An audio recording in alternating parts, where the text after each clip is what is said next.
হাতের আঙ্গুলে ঠিক এক সপ্তাহ পরেই বাংলাদেশের ত্রয়োদশ জাতীয় সংসদ নির্বাচন অনুষ্ঠিত হবে। নির্বাচনে প্রচারণার পাশাপাশি বাকযুদ্ধ, মাঠে ময়দানের যুদ্ধ এবং কোথাও কোথাও সহিংসতায় উত্তপ্ত হয়ে আছে বাংলাদেশের রাজনৈতিক অঙ্গন। এর মধ্যেই বাংলাদেশ জামাত ইসলামী তাদের নির্বাচনী ইশতেহার প্রকাশ করেছে। বিএনপি তাদের ইশতেহার প্রকাশের অপেক্ষায় আছে এবং দুই দলই বলছে তারা দেশের মানুষের জন্য কাজ করতে চান, দেশের মানুষের কল্যাণে কাজ করতে চান।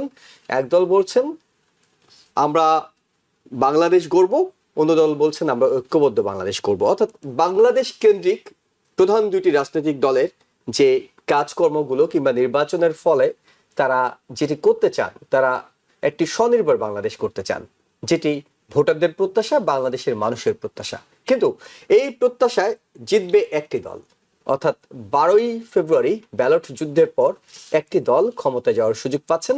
কারা এগিয়ে, কাদের রাজনৈতিক প্রচারণায় এবং আলোচনায় কি আছে, সেসব বিষয় নিয়ে আমরা কথা বলবো। TVN 24 নিউজ নেটওয়ার্কের নিয়মিত আয়োজন আওয়ার ডেমোক্রেসি অনুষ্ঠানে আপনাদের সাথে আছি আমি ইহসান চুয়াল, এবং আমাদের সাথে আমরা স্টুডিওতে আমন্ত্রণ জানিয়েছি বিএনপির জাতীয় নির্বাহী কমিটির সদস্য জনাব গিয়াস আহমেদ এবং বাংলাদেশি আমেরিকান অ্যাডভোকেসি গ্রুপ বাগের প্রেসিডেন্ট জয়নাল আবেদিন। আপনাদের দুজনকে স্বাগত জানাচ্ছি আমাদের আলোচনায়। আমরা গিয়াস আহমেদ, আপনার কাছে একটু শুনি, সেটি হলো যে জামায়াত ইসলামী তাদের নির্বাচন ইশতেহার প্রকাশ করেছে, সেখানে তারা 26টি বিষয়কে অগ্রাধিকার দিয়েছে, দিয়ে একেবারে আনুষ্ঠানিকভাবে সেটি আজকে প্রকাশ করেছে। আমি একটু আপনার বিশ্লেষণটা শুনি যে জামায়াতের ইশতেহারে যেটি দেখলেন এটির বিপরীতে গিয়ে জনগণ আপনাদেরকে ভোট দেবে, কেন ভোট দেবে, এই ইশতেহারের আলোকে যদি একটু আলোচনা করতেন। ধন্যবাদ আপনাকে। আসলে জামাত যে ইশতেহার দিয়েছে এখানে নতুনত্ব কিছু নেই। বিএনপি কিন্তু এই ফ্যাসিবাদীর যখন জন্ম হয়েছে বিগত আওয়ামী লীগ সরকার, সেই ফ্যাসিবাদ যখন জন্ম হলো, এই ফ্যাসিবাদের কে ওই তারেক রহমানের অভিজ্ঞতার আলোকে তিনি 31 দফা দিয়েছেন এই জুলাই অভ্যুত্থানের আগে। সেই 31 দফার মধ্যে কিন্তু এই আজকের যে জামাত যেটা দিয়েছে তার বেশি কিছু নেই, তার চেয়ে বেশি কিছু নেই। প্লাস তারেক সাহেব যখন দেশে গেলেন, দেশে যখন এই ডিসেম্বরের 25 তারিখে দেশে গেলেন, প্রথম যে জনসভাটা করলেন লক্ষ লক্ষ মানুষের সমাবেশে, তখন তিনি কিছু বলেছেন, আই হ্যাভ এ প্ল্যান। সেই প্ল্যানের মধ্যে আপনি দেখেছেন যে এই বিগত দিনে বিএনপির চেয়ারপারসন তারেক রহমান যে জনসভায় বক্তব্য দিচ্ছেন, তিনি কিন্তু এই উন্নয়নের কথা বলেছেন। তিনি এই 31 দফা প্লাস অন্যান্য তার যে বক্তব্যে আমরা দেখেছি যে আপনার তত্ত্বাবধায়ক সরকার, দুর্নীতি মুক্ত বাংলাদেশ, জিরো টলারেন্স এবং বিচার বিভাগ স্বাধীনতা, গ্রাম উন্নয়ন এবং এই আপনার বেকারত্ব দূরীকরণের যে কর্মসূচি এবং কর্মসংস্থান, 1 কোটি কর্মসংস্থান, তারপরে আপনি ভোকেশনাল ট্রেনিং, ভোকেশনাল স্কুল, যাতে বিদেশে মানুষ যে যায় আনস্কিল, মানে তারা কিন্তু অভিজ্ঞ না, সেই দক্ষ মানে শ্রমিক যাচ্ছে না বিদেশে, সেই দক্ষ শ্রমিক তৈরি করবার জন্য যে প্ল্যান, এবং তারা যদি দক্ষ শ্রমিক বাংলাদেশ উৎপাদন করতে পারে তাহলে বিদেশে গিয়ে তারা 3 গুণ 4 গুণ বেশি মানে পয়সা পেতে পারে চাকরিতে, এবং বাংলাদেশে আরো এই 3-4 গুণ রেমিটেন্স পাবে। মহিলাদেরকে আপনার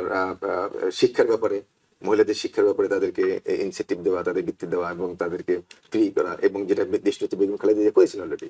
তারপরে তিনি বলেছেন যে স্টুডেন্ট যারা বিদেশে যাবে, স্টুডেন্টদেরকে লোন দেওয়া, মানে এই যে জিনিসগুলি কিন্তু অলরেডি আপনার কি বলে তারেক সাহেব দিয়েছেন। বলছেন যে ইশতেহারে নতুনত্ব কিছু নেই। হ্যাঁ, কিন্তু সাধারণত ইশতেহার যেটি হয়, ইশতেহার খুবই সুন্দর সুন্দর কথা থাকে। আমরা এর আগেও আওয়ামী লীগ সরকারের সময় অনেক ইশতেহার দেখেছি, তারা একেবারে বাংলাদেশ এগিয়ে যাবে, ডিজিটাল বাংলাদেশ, নানা ধরনের ইশতেহার দিয়েছে, কিন্তু কার্যক্রমে গিয়ে তো ভিন্ন আওয়ামী লীগকে হয়তো জনগণ দেখেছে। আমি একটু অ্যাড করতে চাই, সেটা হলো যে জামাত যে ন্যায় নীতির কথা বলছে, আমরা বিগত দিনে দেখেছি যে জামাতের যতগুলি প্রতিষ্ঠান আছে, ব্যাংক এবং বীমা থেকে শুরু করে হসপিটাল, সেখানে দেখেন জামাতের কর্মী ছাড়া কিন্তু তারা সেখানে কোনো ন্যায় নেই, তাদের কর্মচারী নেই। অতএব যারা বিগত দিনে এই যে বৈষম্য সৃষ্টি করেছে, তারা ক্ষমতায় গেলে কি যে করবে এটা আমরা তো ইতিমধ্যে জানি। জামাতকে আমরা দেখেছি, ইতিমধ্যে আমরা দেখেছি সেই 47-এ দেখেছি তারা মানে আমাদের মুসলমানদের বিরুদ্ধে গিয়ে ভারতীয় দাদাদের পক্ষ নিয়েছে। আবার 71-এ দেখেছি তারা মানে বাংলাদেশের পক্ষে গিয়েছে। আবার 96-এ আমরা দেখছি, 86-এ এরশাদ ক্ষমতায় বিএনপি কিন্তু 71-এর চেতনা গণতন্ত্রের জন্য দেশনেত্রী বেগম খালেদা জিয়া সংগ্রাম করেছেন। অন্যদিকে রাতের অন্ধকারে এই শেখ হাসিনা এবং এই জাতীয় পার্টির কি বলেন জামাত, তারা কিন্তু নির্বাচনে অংশ নিয়েছিল, অংশ নিয়েছে এবং সংসদে গিয়েছে। আবার দেখেন এই 96-এও তারা আবার কি বলে আওয়ামী লীগের সাথে আঘাত করেছে, যুগপৎ আন্দোলন করেছে। আওয়ামী লীগ ক্ষমতায় আসলো জামাতের কারণে। আমরা জামাতকে দেখেছি অলরেডি। অতএব জামাতের যে চরিত্র এবং তাদের যে মানে কথা, তাদের মত সৃষ্টি আছে, দেখেন এই সরকার আসার পরে কতগুলো মাজার ভাঙা হলো, জামাতকে প্রতিবাদ করেছে। জামাতের লোকিত সত্য উগ্রবাদ। এখন আপনি যদি আইন নিজের হাতে নেন, আইন তো নিজের হাতে নেওয়া যাবে না, আপনি পাওয়ারদেরকে মারছেন। ওকে, আপনারা জামাতকে দেখেছেন 96-তে, আবার 2001-এ কাছাকাছি নিয়েছেন, আবার 2014-তে আন্দোলন করেছেন একসাথে। অর্থাৎ জামাতকে যখন যারা সুবিধাজনক মনে করেছে তারা কাছে নিয়েছে, আবার গালিগালাজও করেছে, তারা গিয়েছে। হ্যাঁ, জামাতও গিয়েছে এবং সুযোগ বুঝে গালিগালাজও করা হয়। কিন্তু আমি আজকে যে ইশতেহারটি আপনি দেখছেন, আমি যেটি বলছিলাম, ইশতেহার তো ভালো ভালো শব্দই থাকে, কিন্তু এই ইশতেহারে কোনো দুর্বলতম দিক দেখছেন কিনা, সমালোচনা করার মতো কিছু বিএনপির পক্ষ থেকে আপনি দেখছেন কিনা জামাতের ইশতেহারে? নারীদের কর্মঘণ্টা কমিয়ে দেওয়া থেকে শুরু করে বিভিন্ন বিষয় সেখানে আছে। এখানে হচ্ছে কি, আমি যা দেখলাম তারা হলো দ্বিমুখী, মানে তাদেরকে বোঝা যাচ্ছে না। সকালে এক কথা বলে, বিকালে কথা বলে। গ্রামের মানুষ, তাদের মেয়েরা একরকম ঘরে ঘরে গিয়ে একরকম কথা বলে, বেহেশতের টিকিট বিক্রি করে। আবার বিদেশিদের কাছে গিয়ে বলে যে আমরা সেকুলার, আমরা মানে ইসলামিক শাসন চাই না, শরিয়া চাচ্ছি না। তো এই ভারতের সাথে গোপন মিটিং, আমেরিকান এম্বাসিতে গিয়ে বলছেন। আপনি তো তাহির সাহেব বলেছেন, আপনার যে তাহির সাহেব তো নিজেই বললেন যে আমরা যখন এম্বাসিতে গেলাম তখন আমাদেরকে বললো যে তোমরা তো মৌলবাদীদেরকে সাথে নিয়েছো। তো তিনি বললেন হ্যাঁ, ওটা সাইজ হয়ে যাবে, ওটা আমরা ওটাকে মানে করবো না। এই যে বিদেশিদের কাছে একরকম, আবার দেশে গ্রামগঞ্জে মানুষের সরল প্রাণ মানুষকে, ধর্মপ্রাণ মানুষের কাছে আর এক রকম বার্তা দেওয়াটা, এটা কিন্তু খুব মানে মুনাফিকি কাজ। এই কাজটা কিন্তু দৃশ্যমান আমরা দেখছি। সেক্ষেত্রে জামাত কি বললো, সকালে একটা বলে, রাত আবার বিকালে একটা বলে। আপনি দেখেন আল জাজিরাতে তারা সাক্ষাৎকার দিয়েছে যে নারী নেতৃত্ব তারা চাচ্ছে না। আবার এই টুইটারও কিন্তু বলছে যে, আরো খারাপ ভাবে বলেছে যে তারা বাইরে আসলে তারা বেশ্যাবৃত্তিতে জড়ায় পড়ে, তারা মানে বেশ্যালয় বা বেশ্যাবৃত্তির কথাটা বলেছে। কিন্তু এটাকে সমর্থন, এটা যখন ভাইরাল হয়ে গেল তখন আমির সাহেব বললেন না, এটা 8 ঘন্টা পরে এটা হ্যাক হয়েছে। আচ্ছা, হ্যাকটা তো এটা ভুয়া, কিন্তু তাদের মেয়েরা, নারী নেত্রীরা কিন্তু আবার স্লোগান দিল যে আমরা নারীরা যে মানে নেতৃত্বে আসবে না, এটা আল্লাহ তাআলার বিধান, আমরা এটা মেনে নিয়েছি। দেখেন, তাহলে তাদের নারীরা কিন্তু বলছে যে এটা আমরা মেনে নিয়েছি, যে আমরা নারী নেতৃত্ব আমাদের মধ্যে নেই। অনেকগুলো প্রশ্ন আপনাকে করব, তার আগে জয়নাল আবেদীন আপনার কাছে একটু যেতে চাই। সেটা হলো, জামাতের আজকে যে ইশতেহারটি প্রকাশ করেছে সেটি নিয়ে বিএনপির পক্ষ থেকে বলা হচ্ছে নারীদের ইস্যুটা, তাদের কর্মঘণ্টা কমে দেয়া। এর আগে নারী ইস্যুতে জামাত বারবার করে আলোচনায় আসছে। আমি বলছি না যে সমালোচিত হচ্ছে কিংবা অন্য কিছু হচ্ছে, আলোচনায় আসছে। জামাতের আমির যেটি গিয়াস আহমেদ বললেন যে আল জাজিরা ইন্টারভিউ দিয়ে বলছেন ইসলামে নারী নেতৃত্ব নেই, জামাতের আমির কখনো নারী হতে পারবেন না। পরবর্তীতে একটি এক স্যান্ডেল জামাত দাবি করছে হ্যাকড হয়েছে, বিরোধীরা বলছে যে না, তাদের আসল মতটাই সেখানে প্রকাশ হয়েছে। এবং সবশেষে আমরা যেটি দেখলাম, ইশতেহারে গুরুত্ব দিয়ে বলা হয়েছে নারীদের কর্মঘণ্টা কমিয়ে আনা হবে। এটিকে আপনি এই ইলেকশনের সময় নারীদের ভোট পাওয়ার ক্ষেত্রে কিংবা জামাতের মানসিকতার ক্ষেত্রে কি বিশ্লেষণ করবেন? ধন্যবাদ টিভিএন দর্শক শ্রোতাদের। এবং আমি আজকে আসলে খুব ভালো ফিল করতেছি যে আমরা দীর্ঘদিনের বন্ধুত্ব, গিয়াস ভাই একজন সিজন রাজনীতিবিদ, ওনার সাথে কথা বলছি। এখন উনি যে পয়েন্টগুলো এনেছেন জামাতের, আজকে যে ইশতেহারের কথা আপনি বলছেন, ইশতেহারে জামাত 26টি তাদের কর্মসূচি ঘোষণা করেছে। এবং এই যে কর্মসূচিগুলা, এই যে ইশতেহারটাকে আমি তুলনা করি প্রেমপত্রের মতো। সুন্দর করে লিখতে হয়। কত ধরনের গল্প শোনায়, তোমাকে নিয়ে আকাশে উড়াল দেব, বাতাসে উড়ব, নদীতে ঝাঁপ দেব, কিন্তু প্র্যাকটিক্যালি যখন বিয়ে হয়, সেই প্রেম একদিন বাস্তবতা লাভ করে বিয়ের মাধ্যমে, তখন কতটুকু দেখায় সেটা হইলে বাস্তব। এখন আমরা মানুষের মধ্যে যে বর্তমানে যে একটা ফ্লো, একটা ন্যারেটিভ ক্রিয়েট হয়েছে যে আমরা জামাতকে মানে আওয়ামী লীগকে দেখেছি, বিএনপি কে দেখেছি, এখন নতুন করে জামাতকে দেখতে চাই। অবশ্য আমি বলবো যে আংশিকভাবে জামাতকেও দেখা হয়েছে। 2001 থেকে 2006 পর্যন্ত বলছেন আপনি। 2006 ওকে। পর্যন্ত। এবং জামাত একটু আগে যেটি আপনি বললেন যে আওয়ামী লীগের সাথেও কোয়ালিশন করে মানে ক্ষমতা আন্দোলন করেছে, আন্দোলন করেছে। হুম। আবার বিএনপির সাথেও সরকারিও ছিল, 4 দলীয় জোট যখন ছিল। তো এখন স্পেশালি মহিলাদের যে কর্মঘণ্টার বিষয়টা আনছেন, সেটার একটা ব্যাখ্যা জামাতের আমির দিয়েছেন। সেটি হচ্ছে যে আমরা কর্মঘণ্টা এটা অপশনাল থাকবে। যদি কথাটা এরকম হয় যে 8 ঘন্টা কাজ করুক, 10 ঘন্টা কাজ করুক, এটা প্রত্যেকের যখন কেউ মাতৃত্বকালীন সময় সেখানে 3 ঘন্টা কমিয়ে দেওয়া হবে। এবং যাতে এই এই যে পৃথিবীতে যে কোনো কাজ অর্ধেক করেছে নর, অর্ধেক নারী, বাংলাদেশের ক্ষেত্রে অর্ধেক নারী, 12,72,00,000 ভোটারের মধ্যে প্রায় অর্ধেক নারী। তো সেই ক্ষেত্রে নারীদেরকে কর্মোদ্যোগী রাখার জন্য, যাতে নারীদের অসহায়ত্বকে গুছানোর জন্য যে কথাটা বলা হয়েছে, যে সম্মান দেওয়ার জন্য, যে 3 ঘন্টা কর্মঘণ্টা কমিয়ে দেওয়া হবে, 5 ঘন্টা কাজ করবে যদি অপশন ওনারা নেন। আর এই মাতৃকালীন সময় যাতে 6 মাস বা 3 মাস এরকম না করে একটা সময় থাকবে যাতে বাচ্চাটা মানে একটা বেবি সিটার বা কারো কাছে থাকার মতো থাকতে পারি, এই ধরনের অবস্থা। তো এইটা একটা পজিটিভ দিক, কোনো সন্দেহ নেই। এখন বাস্তবতা কতটুকু? বাস্তবতা হচ্ছে যে সবাই বলছে যে, ইভেন তারেক সাহেবও বলতেছে যে কি কার্ড দিবে, ফ্যামিলি কার্ড দিবে, কৃষক কার্ড দিবে।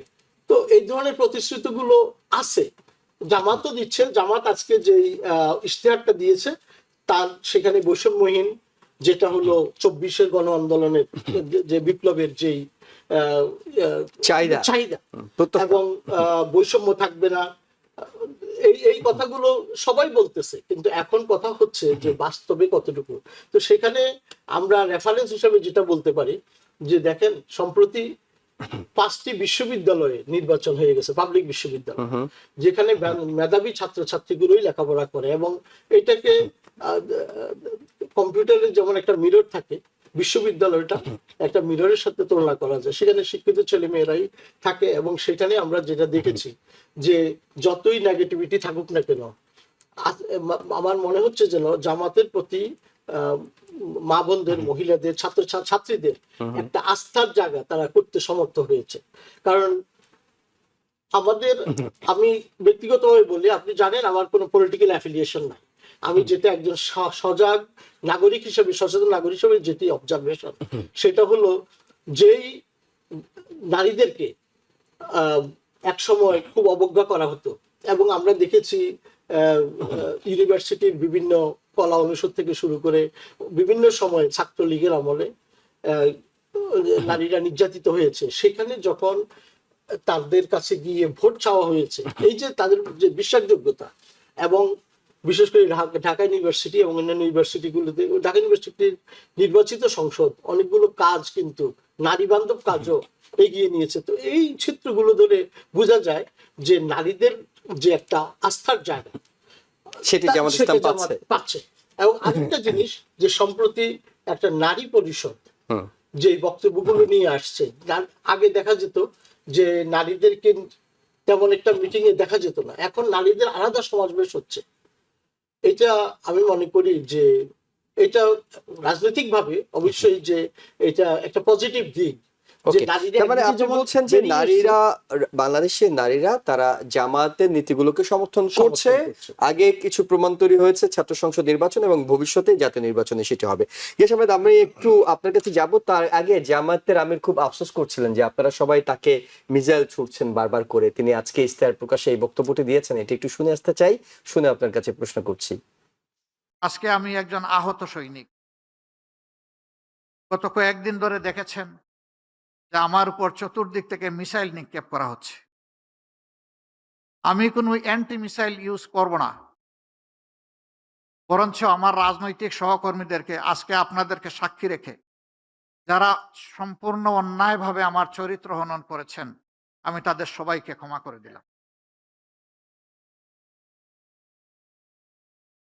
কারণ আমার রক্ত এবং মেজাজের সাথে প্রতিশোধ মানায় না, যায় না। আমি প্রতিশোধের রাজনীতিতে বিশ্বাস করি না। আমি বিশ্বাস করি আমি যদি আমার কোনো সহকর্মীকে, বন্ধুকে, ভাইকে তার ভুলের জন্য ক্ষমা করতে পারি, তাহলে আমিও সমাজের কাছে একদিন আমার ভুলের জন্য ক্ষমা আশা করতে পারি। জি, জিজ্ঞাসাবাদ সেটি হলো তিনি খুব দুঃখ ভারাক্রান্ত বলছেন তিনি আহত সৈনিক। এই নারী ইস্যুটা নিয়েই তার উপর যে ধরনের অভিযোগগুলো আরোপ করা হচ্ছে তিনি মনে করছেন তিনি এটির যোগ্য নন। অন্যদিকে যেটি আমাদের জয়নাল আবেদিন তিনিও বলছিলেন যে নারীদের সহানুভূতি জামাতের প্রতি আছে। এখন জামাতের আমির যদি নারীদেরকে আক্রমণই করেন সেটি তো ভোটের মাঠে আপনাদের জন্য সুবিধা হওয়ার কথা, নারী ভোটগুলো আপনাদের দিকে ডাইভার্ট হওয়ার কথা। আপনি কি প্রত্যাশা করছেন যে এটার সুবিধা বিএনপি পাবে? অবশ্যই বিএনপি পাবে, কারণ আপনি দেখেন জামাতের কিন্তু তাদের এর কর্মী আছে, জামাতের যারা নাকি তাদের মগজ ধুলাই করেছে, তারা তো সে নারী, সে জামাতের মিটিং আসবেই, কিন্তু সাধারণ নারীরা কিন্তু আসছে না। সাধারণ নারীরা কিন্তু জামাত থেকে দেখেন, জামাতের নারীরা গ্রামে গ্রামে গিয়ে, ঘরে ঘরে গিয়ে তারা কিন্তু ওই আপনার বিকাশ নাম্বার চাচ্ছে, আইডি চাচ্ছে। এটা কিন্তু নারীরাই কিন্তু আবার প্রতিহত করছে। ওকে, আপনি দেখছেন ভিডিওতে। তো আবার নারীরা কিছু কিছু জায়গায় আমরা দেখলাম আক্রমণের শিকারও হচ্ছে, হামলার শিকার হচ্ছে। কারণটা হলো যে আপনি যখনই ভোটার আইডি চাবেন, বিকাশ নাম্বার চাবেন, এটা তো অন্যায়। এবং নির্বাচনী আচরণ বিধিতেও এটি আছে। এখানে নির্বাচনের কমিশনকে আমি দোষ দেব। নির্বাচন কমিশন কিন্তু এই ব্যাপারে কিন্তু কোনো বিবৃতি দিচ্ছে না, এবং নির্বাচনের কমিশনের ভিতরে হয়তো জামাতের লোকজন থাকতে পারে, আছে। কারণ জামাত এমন একটি দল সুসংগঠিত, এবং তারা মনে করে জামাত করলে তাদের এটা মানে বেহেশতের টিকিটের মতো আর কি। তো সেক্ষেত্রে তারা এই যে দুর্নীতিটা করছে। এখন আমি একটা কথা বলতে চাই যে ধর্মভিত্তিক যারা ধর্মকে বুঝি করে মানে পলিটিক্স করে, তারা তো আল্লাহকে সন্তুষ্টি করবার জন্য করবে। তারা তো আল্লাহর উপর বিশ্বাস রাখতে হবে যে হ্যাঁ, ক্ষমতা দেওয়ার মালিক আল্লাহ তাআলা। আমরা তো কোরআন শরীফে আছে কুলিল্লাহুম্মা মালিকাল মুলকি তুতিল মুলকা মান তাশাউ, যে আল্লাহ তাআলা ক্ষমতা যাকে ইচ্ছা তাকে দেন। তাহলে এই নীতি থেকে কিন্তু জামাত বের হয়ে আসছে। জামাত যত 2 নম্বরই কারবার। আপনি দেখুন বিকাশ নাম্বার চাচ্ছে, আইডি চাচ্ছে, আবার দেখে সিল ধরা পড়ছে, মানে জামাতের কর্মীরা মানে সিল সহ ধরা পড়ছে, নকল সিল বলছে যে উপরে দেশে তারা করছে। আপনি দেখেছেন প্রবাসে ভোটার মানে যেগুলি আসলো, ব্যালট গুলি আসলো, অনেকে জামাতের বাসায় অফিসে আপনি দেখেন বস্তা করা মানে পাওয়া যাচ্ছে। তো এখন আমার কথা হলো যে ধর্মটাকে কিন্তু তারা আরো বিকৃত করছে। মানে যারা নাকি ধর্মর কথা বলবে, আমাদের নবী করিম সাল্লাল্লাহু আলাইহি ওয়াসাল্লাম ধর্ম প্রচারের আগে তিনি আগে আলামিন হয়েছেন। তাকে আলামিন হিসেবে, তাকে সত্যবাদী হিসেবে তাকে আগে সে গড়ে তুলেছে। তো জামাতের উচিত হবে তার আগে তার নিজেদেরকে চরিত্র বদলাতে হবে। মিথ্যা কথা, ধোঁকাবাজি, আপনার সকালে এক কথা বিকালে এক কথা। কারণ আপনি সুবিক সাহেব যে দুঃখ করলেন আজকে, তো উনি তো সেই জন্য দায়ী। তিনি বলেছেন যে কি 71-এর দেখেন কাল পরশুদিন একটা বললো যে 71-এর স্বাধীনতা প্রথম রিভোল করেছেন কর্নেল ওলি, ওনার দলে গেছে বলে। উনি যে এই দেখেন ওনার দলে উনি এখন গিয়েছে, মানে কর্নেল ওলি, এখন উনি বললেন উনি হলো স্বাধীনতা প্রথম ঘোষণা দিয়েছে, রিভোল করেছেন কর্নেল ওলি। অথচ ওনাদের নেতা সাইদি সাহেব সকলেই আগের যারা তারা বলেছেন, সকলেই বলেছেন স্বাধীনতার ঘোষক শহীদ প্রেসিডেন্ট জিয়া রহমান। এই যে ইতিহাস বিকৃতি, এই যে দ্বিচারিতা, আপনি দেখেন তিনি আল জাজিরাতে একরকম সাক্ষাৎকার দিলেন, আবার টুইটারে একরকম বললেন, আবার বলছেন না, যখন সমালোচনা ঝড় উঠলো তখন বললেন এটা আপনার হ্যাক হয়েছে। হ্যাক তো হবে, হ্যাক হলে কি এটা হ্যাক হওয়ার একটা রিপোর্ট করতে হয়, তারপর সেটা 8-10 ঘন্টা পর এটা আসবে রিপোর্ট, মানে রিকভার করা যাবে। ওনারা পাসওয়ার্ড চেঞ্জ করলেন, হাউ কাম পাসওয়ার্ড চেঞ্জ করে কিভাবে হ্যাক হলে? যাই এই বিতর্কিত, উনি তো নিজেই বিতর্কিত করে ফেলছেন নিজেকে। উনি বলছেন যে মুখ সামলে কথা বলবেন, আমরা জিহ্বা ছিঁড়ে ফেলবো, মানে এই যে একটা মানে এগ্রেসিভ কথাবার্তা উনি কিন্তু বলেন। সেক্ষেত্রে উনি দেখেন লন্ডনে গিয়ে বা ভারতের সাথে 3-4 বার তিনি গোপন মিটিং করেছেন। আবার গ্রামে বলছেন যে বেহেশতের টিকিট ওনার ফলোয়াররা বেহেশতের টিকিট বিক্রি করছে, আর ওনারা আবার বিদেশিদের কাছে একটা কথা বলছেন। তো সবকিছু মিলে এই জামাত কিন্তু একটা বিতর্কিত হয়ে যাচ্ছে, যত দিন যাচ্ছে জামাত কিন্তু বিতর্কিত হয়ে যাচ্ছে। না, ইউনিভার্সিটির কথা বলি, দেখেন জামাত সুসংগঠিত দল, ঠিক আছে, সুসংগঠিত দল, এবং তাদের প্রচুর টাকা, তারা একটা রিক্সাওয়ালার কাছ থেকেও চাঁদা নেয়, জাকাতের টাকা তারা নিচ্ছে, তারা কিন্তু সাধারণ জনগণকে টাকা দিচ্ছে না। জামাত করে না তাকে সেই জাকাতের টাকা দিচ্ছে না।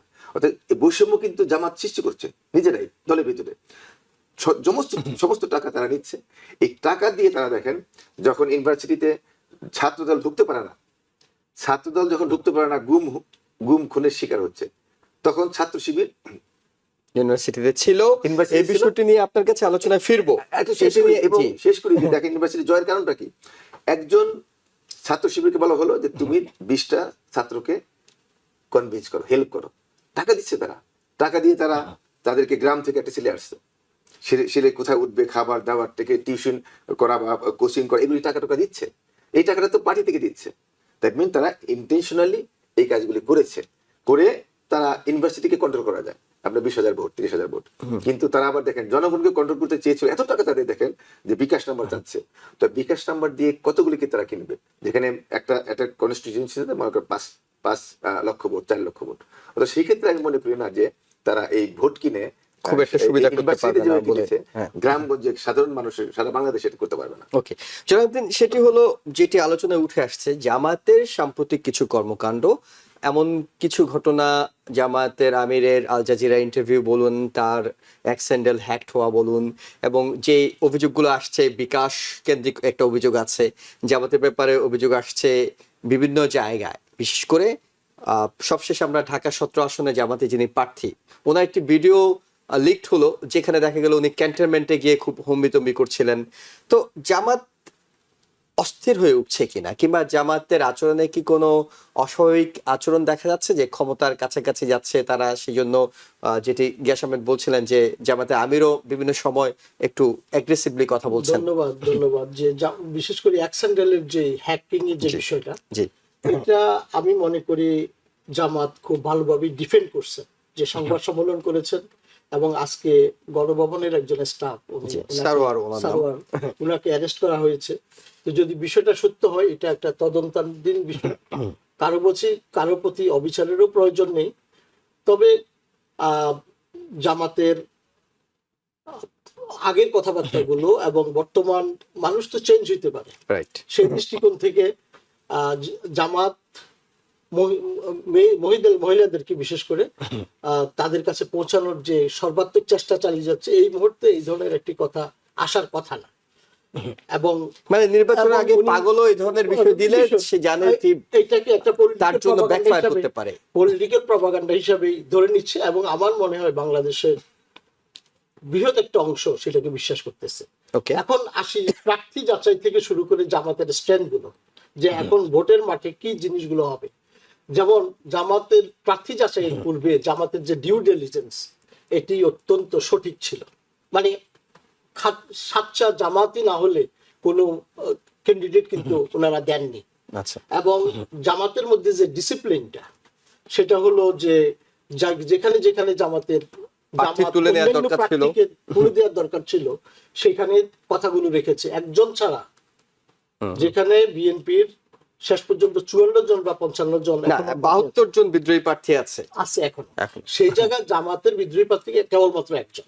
ওকে, অর্থাৎ তো এই যে একটা ডিসিপ্লিন দলীয়, এবং গিয়াস ভাই যেটা স্বীকার করলেন যে নারীদের, জামাতের মধ্যে যে নারী কর্মীরা অত্যন্ত সুসংগঠিত, তারা ভোটের মাঠে যেটি বিষয় হবে, কে কি চাচ্ছে না চাচ্ছে, ভোটের ব্যাপারে অনেক কথাবার্তা থাকে। এটা বিএনপির জন্য থাকবে, যে কেউ কেউ গিয়ে, আমরা সোশ্যাল মিডিয়াতে দেখতেছি যে ফ্যামিলি কার্ড থাকলে এই হবে ওই হবে, এগুলো যেমন প্রপাগান্ডা, তেমনি ভাবে জামাতের জন্য যেটা বলা হচ্ছে এটাও প্রপাগান্ডা হিসেবে মানুষ ধরে নিচ্ছে। ওকে, আমি আমার অবজারভেশন বলছি।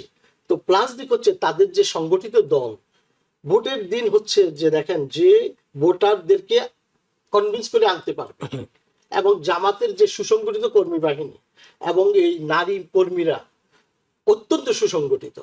এবং সম্প্রতি তারা যে একটা ফোরাম করেছে, নারী ফোরাম, সেখানে যদি আপনি নারীদের বক্তব্যগুলো শুনেন, যে সেখানে জামাতের যেটা, যে ইকোনমি বলেন, বিজনেস বলেন, টেকনোলজি বলেন, যেই সাবজেক্টের উপরে, মেডিকেল খাতে বলেন, অর্থাৎ তাদের যেই প্রেজেন্টেশন গুলা, আসলে মানুষ অত্যন্ত বিমোহিত এবং সুচিন্তিত। জামাতের যে কোনো পরিকল্পনাই অনেক আগে থেকে পরিকল্পিত থাকে।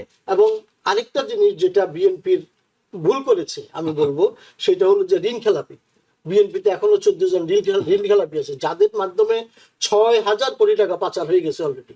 এখন তারা এটাকে ডিফেন্স নিচ্ছে। এটা আমি হলে আমিও নিতাম, যে এই 6,000 কোটি টাকা তারা ক্ষমতা না গিয়ে যেহেতু করতে পেরেছে, ক্ষমতায় গেলে কি করবে।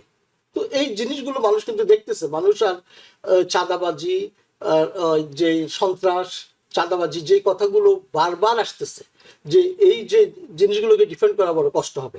এবং আপনি যে 17 আসনের ডাক্তার খালিদুজ্জামান কথা বলেছেন, খালিদুজ্জামান জি আসলে ব্যক্তিগতভাবে আমি বলছি যে ওনার যে অ্যাটিটিউডটা ছিল, I did not like it either. এখন ওনারও এটার ব্যাপারে ডিফেন্স নিচ্ছে যে তখন এটা তো হয়েছে মাসখানেক আগে, এই বিষয়টা কিন্তু মাসখানেক আগে হয়েছে, এখন আসলো কেন? তারা বলছে যে সায়ের এই জিনিসটা এখন খুব প্রকাশ করতেছে। তো বিষয় যেটা হচ্ছে যে জামাত যে উগ্রতা, যে বিষয়টা আমি এটাকে এইভাবে দেখব যে দেখেন, আমরা বিভিন্ন জায়গায় ইতিমধ্যে শুনতেছি যে জামাত ছাড়াও ইসলামিক অনেকগুলো দল আছে, যেমন মোমবাতি মার্কা সুন্নি আন্দোলন, এবং বিভিন্ন জায়গায় সম্প্রতি আমি 2টা নিউজ দেখলাম, সেটা হলো ডক্টর কফিলউদ্দিন সালেহী। আমি কখনো ওনার উগ্র বক্তব্য শুনিনি, কিন্তু উনি বিয়ানীবাজার এবং মনে হয় আরেকটা পটুয়াখালীতে ওখানে ওনার বাধা সৃষ্টি করা হয়েছে। এটা জামাতের জন্য কিন্তু ভালো না। ওকে এই ধরনের উগ্রতা থাকতে পারবে না। যদি জামাতকে মানুষ যদি সুযোগ দেয়, তাদের এই অ্যাটিটিউড গুলো কিন্তু চেঞ্জ করতে হবে। ওকে, মানে আপনি মনে করছেন যে জামাতের কোন কোন জায়গায় জামাতও ভুল করছে, সেগুলো সংশোধন করে নেওয়া উচিত যদি তারা সত্যিকারে সৎ মানুষের শাসন কিংবা অন্যান্য বিষয়গুলোর কথা বলে। আমরা একটু আরেকটা বিষয় আলোচনা আনতে চাই। আপনি যেটি ইউনিভার্সিটির আলোচনাটি এনেছিলেন যে বিশ্ববিদ্যালয়গুলোতে আপনি মনে করছেন যে ছাত্রদেরকে অর্থ দেওয়া হয়েছে এবং সেই সময় হলে শিবির ছিল, এটি নিয়ে তারেক রহমান প্রায় বক্তব্য রাখছেন গুপ্ত নিয়ে। সবশেষ তিনি বরিশালে যে জনসভাটি করেছেন, অর্থাৎ আজকেই, সেই জনসভায় তিনি এই বিষয়ে বক্তব্য রেখেছেন। আমি সেটা শুনবো এবং কেন বলছেন এ ধরনের কথা সেটা আপনার কাছে জানবো। একটি রাজনৈতিক দল যাদের একটি অন্য পরিচয় আছে, জনগণ যাদেরকে একটি ভিন্ন পরিচয় চিনে, জনগণ তাদেরকে কি পরিচয় চিনে? গুপ্ত পরিচয় চিনে, গুপ্ত পরিচয়। আপনারা চিনেন কারা তারা গুপ্ত? বাংলাদেশের রাজনীতিতে কারা সেই গুপ্ত? চেনেন আপনারা, আলহামদুলিল্লাহ। প্রিয় ভাই বোনেরা, বর্তমানে বাংলাদেশে এক নতুন জালেমের আবির্ভাব হয়েছে। এই গুপ্ত সংগঠনের ব্যক্তিরা নতুন জালেম রূপে আবির্ভূত হয়েছে বাংলাদেশের মানুষের কাছে। কেন? জি, যাদেরকে তারেক রহমান অনেকগুলো জনসভায় গুপ্ত বলছেন এবং বিএনপির নেতাকর্মীরা এখন এই ট্যাগটি ব্যবহার করছেন, তাদের দাবি হলো তারা যদি গুপ্ত না হতো আজকে তারেক রহমান বরিশালের এই স্টেজে দাঁড়িয়ে হয়তো বক্তব্য রাখার সুযোগ পেতেন না। এটি তাদের বক্তব্য যে তারা গুপ্ত ছিল বলেই হাসিনা সরকারকে উৎখাত করতে পেরেছে। আপনি এই বিষয়ে কি বলবেন? প্রথমত এই জালেম এবং গুপ্ত, এটা তো বর্তমান যে আলেম সমাজ, দেখেন জামাতের বাইরে যে অনেকগুলি আলেম সমাজ আছে, মানে এই টোটাল আলেম সমাজটা কিন্তু জামাতকে বলছে জামাতে ভোট দেওয়া হারাম, তা ফতোয়া দিয়েছে। কবি মাদ্রাসা যত আছে আলেমরা আছে, শুধু মামুনুল হক ছাড়া মেজরিটি আলেম এবং চরমনাই সহ তাদেরকে মানে প্রত্যাখ্যান করেছে। জামাতের যে আইডিওলজি, যে মওদুদি যে বাদ, সেটা ইসলামের সাথে সাংঘর্ষিক।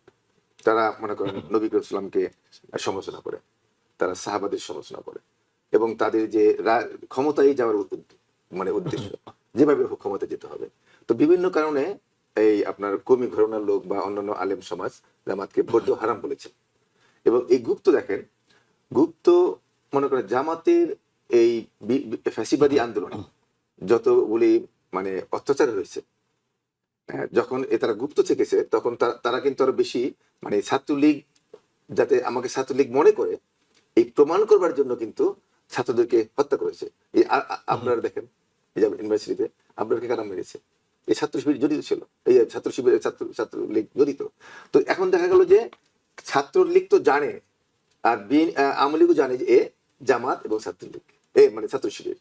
তো তখন তারা করেছে কি, আরো বেশি অত্যাচারটা করেছে এবং সুযোগ পেয়েছে মানে সরকার। আর বিএনপি দৃশ্যমান, তারা ইউনিভার্সিটিতে ঢুকতে পারে নাই, তারা দৃশ্যমান, তারা আন্দোলন করেছে, মানে শত শত মামলা তারা মাথায় নিয়ে পাট খেতে ঘুমিয়েছে, ধান খেতে ঘুমিয়েছে, তাদের ব্যবসা বাণিজ্য নষ্ট হয়ে গিয়েছে এবং আয়না ঘরে গিয়েছে। যত অন্যায় অত্যাচার তারা কিন্তু বিএনপি সহ্য করেছে, এবং দিনের ভোটটা রাতে হয়েছে কি জন্য? জামাতের কারণে হয় না, কিন্তু দিনের ভোটটা রাতে করেছে মানে শেখ হাসিনা কাকে ভয় করে? বিএনপি কে ভয় করে, যে বিএনপি ক্ষমতায় চলে আসবে। আপনার দামি নির্বাচন করলো কি জামাতকে ভয় করে? জামাতকে ভয় করে না, ডেমোক্রেট ফ্যাক্টরি না, বিএনপি কে ভয় করে, যে বিএনপির কারণে তারা দিনের ভোট রাতে করতে হয়েছে। শুনেন, তারেক রহমান সাহেব লন্ডন থেকে যখন গত নির্বাচনটা হলো, ওই যে দামি নির্বাচন, তখন আমাদের লিডার বললেন, জনগণের উদ্দেশ্যে বললেন যে আপনারা এই নির্বাচনে অংশগ্রহণ করবেন না, কারণ এটা একটা পাতানোর খেলা হবে, এটা আমরা চেয়েছিলাম তত্ত্বাবধায়ক সরকারের অধীনে নির্বাচন। দেখেন, জনগণ কথা শুনেছে, জনগণ কথা শুনেছে, এবং 300 আসনের বিরুদ্ধে, মানে আওয়ামী লীগের 300 আসনের দলীয় বিরুদ্ধে একজন স্বতন্ত্র প্রার্থী দাঁড়ায় নাই। তাহলে জনগণকে কিভাবে তারেক রহমান ঐক্যবদ্ধ করে রেখেছেন? একটা নিয়মতান্ত্রিক আন্দোলনের মাধ্যমে। মানে শেখ হাসিনা তো এইবার পারছেন না কেন? তারেক রহমান 72 জন কেন বিদ্রোহী প্রার্থী আছে? সেটি বেগম, অনেকে বলছেন যে বেগম জিয়া যদি থাকতেন একেবারে মূল দায়িত্বে, তাহলে হয়তো এত বিদ্রোহী প্রার্থী হতো না। ওটা আমি আসছি। মানে তারেক রহমান মনে করেন মানে এমন ভাবে দলটাকে গুছিয়ে রেখেছেন যে শেখ হাসিনা হাজার কোটি টাকা মিশন নিয়েও বিএনপিকে ভাঙতে পারে নাই। এটা মনে রাখতে হবে, ভাঙতে পারে নাই। দেখবেন তারেক রহমান সেই যোগ্য নেতৃত্ব আছে, তিনি সকলের সাথে সুসম্পর্ক রেখেছেন, করেছেন। এখন মনে করেন আপনি যেটা বললেন যে এই বিদ্রোহী পার্টি, বিএনপি একটি গণতান্ত্রিক দল, এখানে ধমক দিয়ে শেখ হাসিনা যেমন ধমক দিয়ে বসে দিত বা টাকা পয়সা দিয়ে, জামাত মনে করেন জামাতের যেহেতু একটা জামাত একটা ধর্মভিত্তিক দল, মনে করে জামাতের আমিরের কথা শুনলে আমি মানে না শুনলে আমি বেহেশতে পাবো না, এই যে একটা মানে এটা তো অগণতান্ত্রিক হলো। গণতান্ত্রিক তাদের নীতির বাইরে যাওয়ার সুযোগ নাই, আপনি যাকে দিবে সে খারাপ হোক ভালো হোক আপনার তারা মেনে নিচ্ছে। দেখেন বিএনপিতে এই বিদ্রোহী পার্টি আছে, কারণ তারা মনে করে যে আমরা বিএনপির যে 2 জন 3 জন 4 জন একটা থানায় 3 4 জন 5 জন 10 জন এমপি হওয়ার যোগ্য রাখে, কারণ তারা এই ফ্যাসিবাদী আন্দোলনের লড়াই করেছে, জামাতে তো করে নাই। আপনার জামাতের কয়টা মানে নেতা ফ্যাসিবাদী আন্দোলনে লড়াই করেছে? আজকে দেখেন শিশির মোড়ের কথা বলে দেখেছেন আপনি ফ্যাসিবাদী আন্দোলনে? আজকে যে টকশোতে আসে শাহরিয়ার আপনি দেখেছেন? জামাতের কে ফ্রন্ট লাইনে ছিল? প্রথম সারিতে কারা ছিল? একটা নেতার নাম বলেন। নাই। বিএনপির এই প্রত্যেকটা থানায় আপনার 10 জন পাবেন আপনার জাতীয় নেতা যারা এমপি ইলেকশন করবার মতো, কারণ তারা তো কন্ট্রিবিউশন করেছে, জেল জুলুম খেটেছে। অতএব তারা আশা করে যে আমি এমপি আমাকে দিল না কেন, সবাই আপনি মনে করেন। কিন্তু এটি কি বিএনপির জন্য নেতিবাচক ফলাফল আনবে কিনা? নেতিবাচক তো কিছুটা আসবে, কারণ যেখানে আপনার 2 জন 3 জন মানে ভোট থাকে কাটাকাটি করবে হবে, কারণ তারা মনে করে যে আমরা তো কন্ট্রিবিউশন আমাদের ছিল ফ্যাসিবাদ আন্দোলনে, আমাদের 100 মামলা আমাদের মাথায় আছে। সবাই মনে করেন আপনি একে দিলেন, মানে মনে করলেন এ ভালো, বলবো বিও তো আন্দোলন করেছে, বিও তো তার কন্ট্রিবিউশন আছে, কারণ বিএনপি এই 17 বছর মানে 111 থেকে শুরু করে আমরা যেভাবে আন্দোলনটাকে নিয়মতান্ত্রিক আন্দোলন করেছে, দেখেন নিয়মতান্ত্রিক আন্দোলন করেছে বলেই জনগণকে ঐক্যবদ্ধ করতে পেরেছে বলেই জুলাই বিপ্লব হয়েছে। জুলাই বিপ্লব কিন্তু একদিনে হয় নাই। তারা বলে যে জুলাই বিপ্লব আমরা না করলে তো এটা হতো না। নো, বিএনপি যদি জনগণকে ঐক্যবদ্ধ না রাখতো, বিএনপি যদি এই 17 বছর এই জুলুম অত্যাচার মানে 350 গুণ হত্যা হয়েছে, গুম হয়েছে, এগুলো না হইতো, তাহলে তো জনগণ তো এই ছাত্রদেরকে সমর্থন দিত না। জনগণ ছাত্রদেরকে সমর্থন দিয়েছে কেন? অর্থাৎ প্রেক্ষাপটটা তৈরি হয়েছে আন্দোলনের 17 বছর ধরে। একটা সময় নিব যে এই দেখেন কয়েকজন সমন্বয়ক তারা কিন্তু প্রথমে কোটা সংস্কার আন্দোলন করেছে, তারা কিন্তু কখনোই বলে নাই যে আমরা শেখ হাসিনার পতন চাই। শেখ হাসিনা এই কোটা যৌক্তিক কোটা সংস্কারকে তারা দমানোর জন্য তারা অত্যাচার করলো, নিরীহ ছাত্রদের উপর গুলি চালালো। সেই কারণে কিন্তু প্রাইভেট ইউনিভার্সিটি ছাত্ররা, জনগণ কিন্তু রাস্তায় নেমে গেল। এই যখন শেখ হাসিনা দেখলো অবস্থা খারাপ, তখন জরুরি আদালত বসালো। জরুরি আদালত বসে মানে এই ছাত্রদের যে দাবি মেনে নিল। মেনে নেওয়ার পরে দেখেন, ভেরি ইম্পর্টেন্ট কথা আমি আজকে বলছি, মেনে নেওয়ার পরে এই 6 জন সমন্বয়ককে ডিবি হারুন তুলে নিয়ে গেলেন। তুলে নিয়ে বললেন, তোমরা যে আন্দোলন করছো, তোমাদের দাবি দেওয়া তখন আদালত মেনে নিয়েছে, তোমাদের সমস্যা কি? সমস্যা তো নাই। ইয়েস, তখন পর্যন্ত কিন্তু এই সমন্বয়করা এক দফার আন্দোলন দেয় নাই, তখন পর্যন্ত দেয় নাই, তখন পর্যন্ত কোন সংস্কার আন্দোলন নিয়ে তারা মানে সংগ্রাম করছে। তখন বলছে ওকে তাহলে তোমরা আন্দোলন প্রত্যাহার করো। দেখেন তারা কিন্তু একদিনের রিমান্ডে প্রত্যাহার করেছে। বিএনপি 15 বছরের রিমান্ডে কোনো আন্দোলন প্রত্যাহার করে নাই, মানে বেমানি করে নাই। পাট খেতে ঘুমিয়েছে, আপোষ করে নাই। জি, মির্জা ফখরুল ইসলাম বলছিলেন যে অনেক বিএনপির কর্মীরা এসে ঢাকা শহরে রিক্সা চালাতে হচ্ছে। Right. আচ্ছা, তিনি আর কেঁদে একটা কেঁদে বলবো, বলছিলেন। দেখেন এই 3 দিন তারপরে যখন প্রত্যাহার করলেন, মানে আন্দোলন প্রত্যাহার করলেন, 3 দিন পর্যন্ত আন্দোলন হয় নাই, ঢিমা ঢিমা আন্দোলন। আমরা নিউ ইয়র্ক থেকে আমরা খুব খুব মন খারাপ যে কি ব্যাপার, কি হতে যাচ্ছে দেশে, তাহলে কি আন্দোলন কি এটা কি ব্যস্ত হবে? আমাদেরকে তারেক রহমান সাহেব আমাদেরকে কল দিয়েছে, আমাকে কল দিয়েছে, সারা বিশ্বের বিএনপি নেতা কর্মীদেরকে কল দিয়েছে, বাংলাদেশের প্রত্যেকটা ইউনিটের নেতা কর্মীকে কল দিয়েছে যে এক দফার আন্দোলনে আপনারা ঝাঁপিয়ে পড়ুন। এবং এই যে আস্তে আস্তে আবার আন্দোলনটাকে বেগবান হয়, যখন রাস্তা মানুষ নেমে আসে, মা বোনরা নেমে আসে, রিক্সা চালকরা নেমে আসে, প্রাইভেট ইউনিভার্সিটির ছাত্ররা নেমে আসে, তখন এই সমন্বয়করা এক দফার আন্দোলন দিয়েছে। মনে রাখতে হবে। অতএব তারা এটা কিন্তু একক কোন দল কিংবা না, একক কোন কিন্তু রাজনৈতিক তারেক দলের রহমান ফসল সাহেব নয়। কিন্তু এই এককভাবে তিনি ক্রেডিট নিচ্ছেন না। তিনি বলেছেন যে এই জুলাই অভ্যুত্থান জনগণের। Okay. কিন্তু আমরা সমন্বয়কদেরকে দেখেছি, ডক্টর ইউনূস সাহেবকে দেখেছি, তিনি মারাত্মক ভুল করেছেন যে ডক্টর ইউনূস এই সমন্বয়কদেরকে আপনার সমস্ত ক্রেডিট দিয়ে দিলেন, দিয়ে তাদেরকে ক্ষমতায় বসালেন। ক্ষমতায় বসানোর পর দেখেন তারা দুর্নীতি জড়ে পড়লো, ওকে, তাদের আমরা বাণিজ্য বাণিজ্য করলো। আমরা একটু জনাবদিন আপনার কাছে যাই। সেটি হলো যে এই নির্বাচনে হয়তো অনেকগুলো বিষয় আপনি গুপ্ত বিষয় বলতে পারতেন, যে জামাত তাদের উপর নির্যাতন হয়েছে হয়তো, কারণ তাদেরও 10 জন নেতাকে ফাঁসি দিয়ে দেওয়া হয়েছে। ওটা শীর্ষ 10 জন দৃশ্যমান, নেতাকে। এটা ভারতের এজেন্ডা ছিল। এবং একই সাথে কিন্তু আমি আপনার কাছে, আমাদের সময় খুব বেশি পাবো না, অন্য বিষয়টি একটু আপনার কাছে জানি। সেটা হলো এই নির্বাচনে প্রধানমন্ত্রী নির্বাচনের পাশাপাশি গণভোট বলে একটি ভোট হচ্ছে, যেখানে হ্যাঁ এবং না এর দুটো অপশন আছে। যদিও এই গণভোট নিয়ে অনেক সমালোচনা আছে, যে সরকারি প্রচারণা, সরকারি যে কর্মসূচি, সরকার যেভাবে এটিকে উপস্থাপন করছে, এটি নিয়ে বিশেষজ্ঞদের নানা সমালোচনা আছে। কিন্তু আমরা যেটি দেখলাম যে বিএনপির শুরুতে গণভোট প্রশ্নে বিএনপি অনেকটা নীরব ভূমিকা নিয়েছে, কোথাও কোথাও তৃণমূলের নেতারা না ভোট দিতে বলেছে। পরবর্তীতে একেবারে শেষের দিকে এসে দেখলাম যে তারেক রহমান নিজেও এখন হা ভোট দেওয়ার কথা বলছেন। তারেক রহমানের এই অবস্থান পরিবর্তন, তিনি অবশ্য আগে কখনো বলেননি যে অবস্থান পরিবর্তন, না ভোট দেন, তিনি হা ভোট দিতে দেরি করে বলেছেন। কেন দেরি করে বলেছেন বলে আপনার কাছে ধারণা, কিংবা কেন এই বলার পিছনে কোনো কারণ ছিল কিনা? আমি বলি, এই ভোটে ত্রয়োদশ জাতীয় সংসদে যারা ভোট দিবে 4 কোটির বেশি যুবক যুবতী, আর যাদের বয়স 18 থেকে 33, অনেকে জীবনে ভোট দিতে পারে নাই, গত 3টে ইলেকশনে অংশগ্রহণ করতে পারে নাই।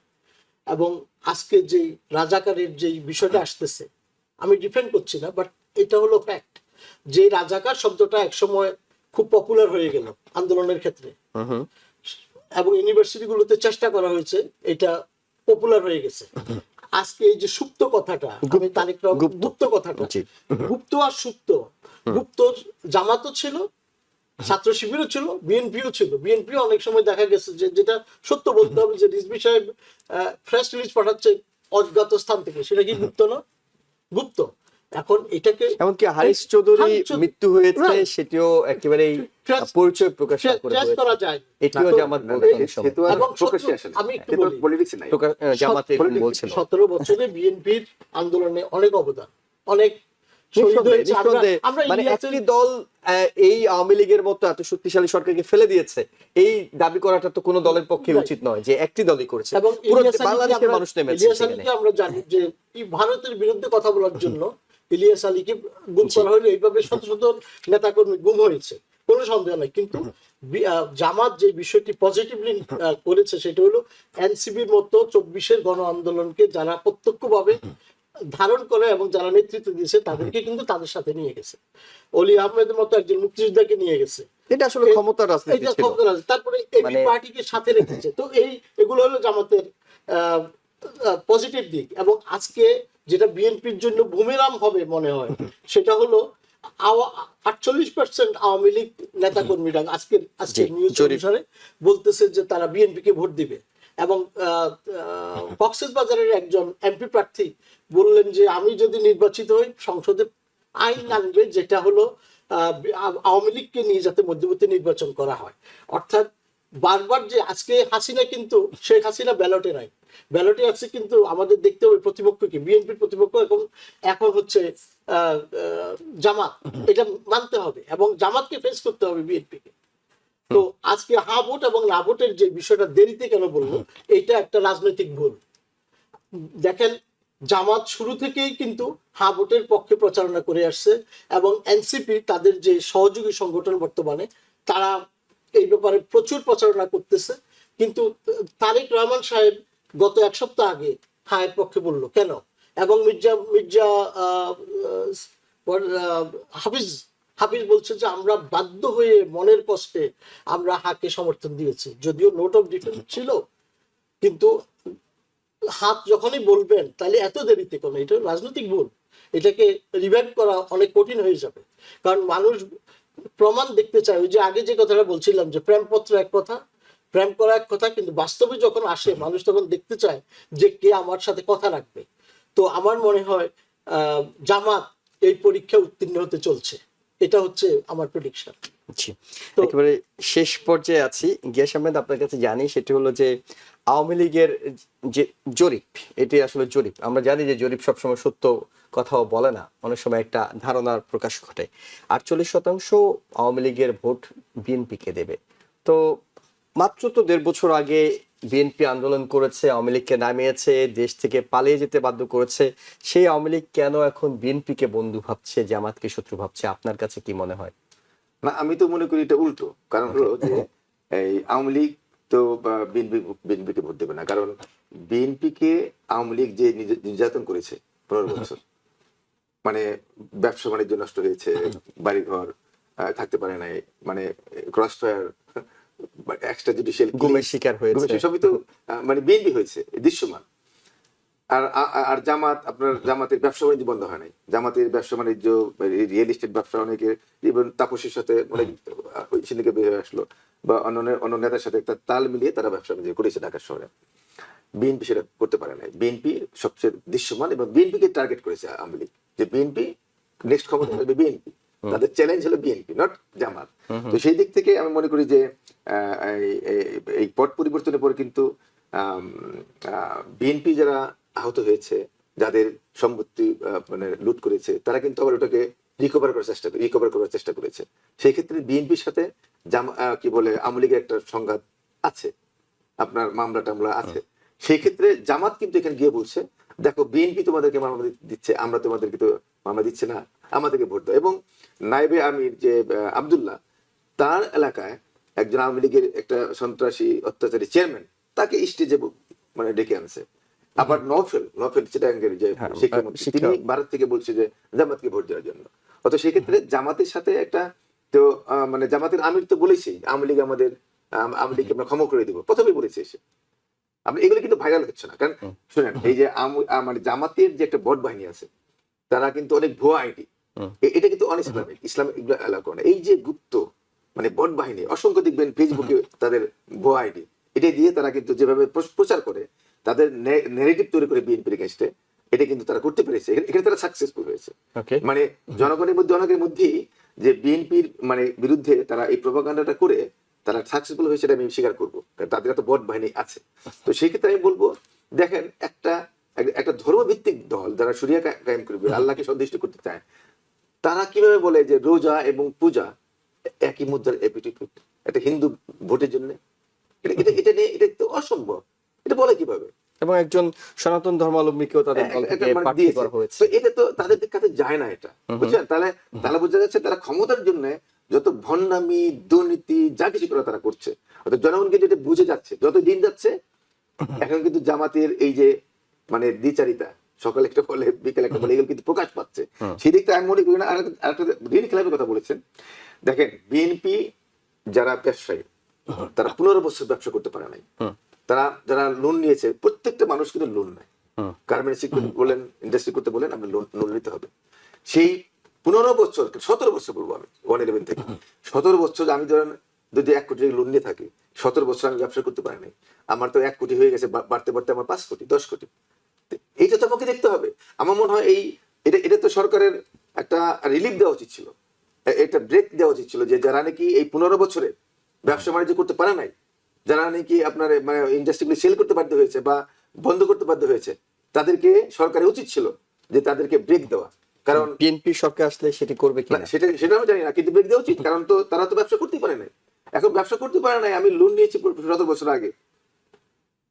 আপনি যেমন আপনি ইয়ের কথা বলেন, আপনি যে মান্না ভাইয়ের কথা বলেন, জি, মাহমুদুর রহমান মান্না। মাহমুদুর রহমান, সে তো বিএনপি করে না, না, তো সে তো ব্যবসা করতে পারে না, সে তো ব্যাখ্যা দিচ্ছে একটা। তো এভাবে কিন্তু আপনার জামাতের লোক ঠিকই তারা লোন যারা নিয়েছে, জামাতের দুইজন কিন্তু ঋণ খেলাপি ছিল, জামাতের দুইজন আছে। তো এখন আপনার ঋণ খেলাপি যদি আমাদের দেখতে হবে যে সে ব্যবসা এই 17 বছর করতে পারে নাই, আমরা যখন ছাত্ররা যখন চায় আমাদের দায় মুক্তি দিতে হবে, তো দায় মুক্তির কথা যদি আসে তাহলে তো এই শুধু জুলাই অভ্যুত্থানের 1 মাসের দায় মুক্তি আমি দিব কেন? 17 বছরের দায় মুক্তি আমাকে দিবেন না? এই ক্ষেত্রে একটা প্রশ্ন আসতে পারে, ঋণ খেলাপি এবং টাকা পাচার, অর্থ পাচারের সঙ্গে জড়িত থাকা হ্যাঁ, দুটো সেটা তো আলাদা ভিন্ন। সেটা আলাদা কেস যে আপনার মানি লন্ডারিং করছে কেন।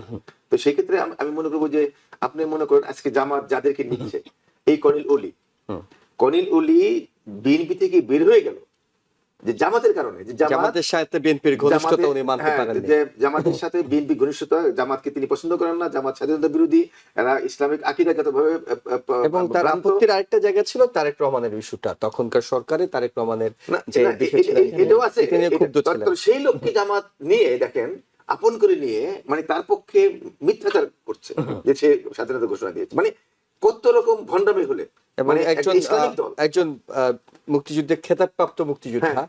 তিনি আবার এমন একটি দলে যোগ দিয়েছেন যাদের হয়তো মুক্তিযুদ্ধের ভূমিকা নিয়ে না বিষয় আছে। মানে কর্নেল শুধু মুক্তিযুদ্ধ ইস্যু না, কর্নেল কিন্তু একজন জামাতের যে উগ্রবাদের এগেইনস্টে, কর্নেল তরিকতপন্থীর লোক, আমি তাকে চিনি, তার একজন Okay. পীর আছে, সে একজন পীর ধরা মানুষ। আর জামাতের সমস্ত জামাতি হলো পীরের এগেইনস্টে, মানে সমস্ত জামাতি হলো উলিয়া তো আসলে রাজনীতিটাই না, বাংলাদেশে এখানে এমন একটা হয়েছে কথা যে বলি। ক্ষমতার জন্য যে কোনো কিছু যে কোনো দল ক্ষমতার জন্য করতেছে। কর্নেল ওলিও তার ধর্মের যে নীতি, তার যে আদর্শ, সেটা বিসর্জন দিয়েছে।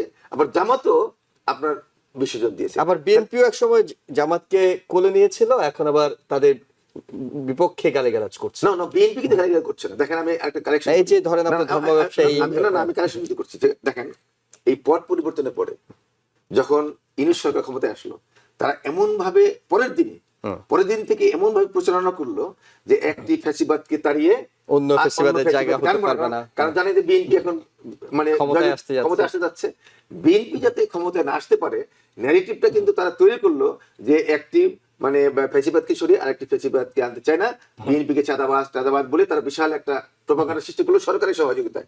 এবং এই সরকার কিন্তু 10 বছর থাকার জন্য এসেছিল। আপনার প্রেস সেক্রেটারি বলেছে যে আমরা তো শুধু নির্বাচন দিতে আসিনি, মানে 10 বছর থাকবার জন্য এসেছিল তারা। এবং জামাত এনসিপি তাদেরকে সহযোগিতা করেছে, মব বাণিজ্য করে তারা দুর্নীতি করেছে, চাঁদাবাজি করেছে। কিন্তু কেন ডক্টর ইউনূস সাহেব নির্বাচন দিতে বাধ্য হলো? ওকে, কারণ সরকার ব্যর্থ, সরকারের আইন শৃঙ্খলা বাহিনী আপনার সময় শেষ হয়ে গিয়েছে, বিনিয়োগ যাচ্ছে না। অতএব সেই ক্ষেত্রে ইউনূস সরকার মানে নির্বাচন দিতে বাধ্য হয়েছে, তা না হলে কিন্তু তারা বাধ্য ছিল না। ওকে জনাব, দিন একদম 1 মিনিটে যদি আপনি কোনো যুক্তি খণ্ডন করতে চান, আমরা সময় শেষ হয়ে গিয়েছে। আমি যেটা বলবো সেটি হচ্ছে যে এখন হ্যাঁ ভোটের কোনো বিকল্প নেই, যেটা সব দল একমত, সবাই হ্যাঁ ভোট দিবেন।